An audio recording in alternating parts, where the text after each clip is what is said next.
there's a mistake here about line extensions. The thing that causes your problem is not the line extension per se. It's advertising and communicating that line extension and confusing the mind of the customer or prospect.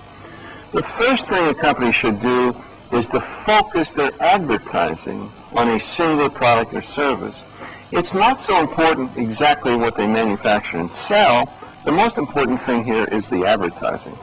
If you focus your advertising on a single product, even though you have, let's say, a relatively broad line, you still have a focused approach. Well, nothing in business can you ever know exactly. It's always a guess. It's always your good judgment. For example, Lotus.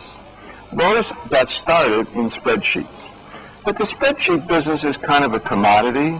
It doesn't have much expansion. Everybody that has it or needs a spreadsheet has a spreadsheet. So Lotus decided to change their focus, and they focused on groupware. Very successful focus. They were first in a new category. They created that new category, groupware, with a product called Notes. They were so successful that IBM paid them $3.5 billion for that company. That's an enormous price.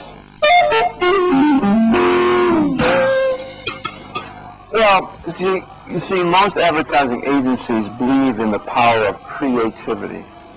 What is creativity? It's kind of hard to define, but fundamentally, creativity means doing something different. Whatever anybody else is doing, you do it different.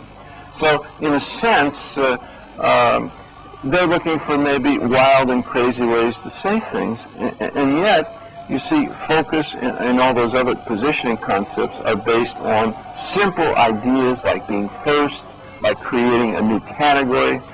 Most advertising agencies don't find that these things are very creative, so they resist them. I don't think it's a question of a theory here or a principle. I think most advertising agencies are devoted to doing something different. They are trying to be creative. And sometimes that works, and sometimes it doesn't.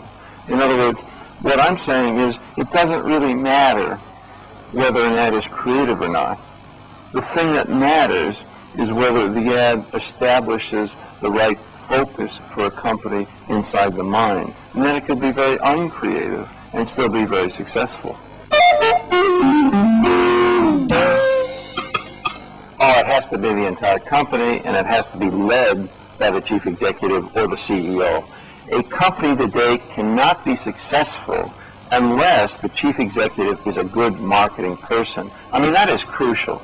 And as a matter of fact, I think companies should be run from a marketing point of view, not a financial point of view, not a production or a manufacturing point of view. If you want to be successful today, marketing is where it's at. Well, I have a couple of candidates, and they're all chief executives because chief executives are really the only one that can have the total control you need to do a good marketing job. For example, Robert Gozetta, of chief executive of Coca-Cola, has done a terrific job. Coca-Cola is worth, it's the third wealthiest company in the entire world. In other words, it's worth these days $120 billion. A very successful company. My second candidate would be Andy Grove, the chief executive of Intel. Intel has 80% of the worldwide business for microprocessors. See, one of the principles here is that you dominate a market.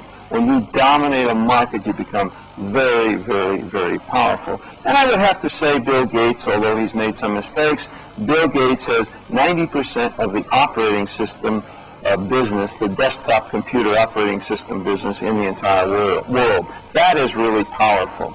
And there's some other people that are very good. Michael Dell of Dell Computer has done a terrific job in dominating the direct selling market for personal computers. And there are quite a few others, but those are my top choices.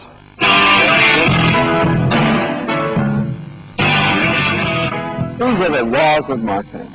They're simple, they're basic, they're fundamental. They're really easy to understand. The problem is applying the laws to your specific situation. See, any real-life situation is complicated, a lot of things happening out there. It's difficult to see the forest for the trees. But I can assure you that if you study your situation long enough, you'll find that some things will become crystal clear. You'll be able to see your situation in terms of one of the laws of marketing. If you apply that law to your situation, if you diligently pursue the law of marketing, I guarantee you will be a big success. Your company will be a big success. On the other hand, violate the laws of marketing, and you do so at your own risk.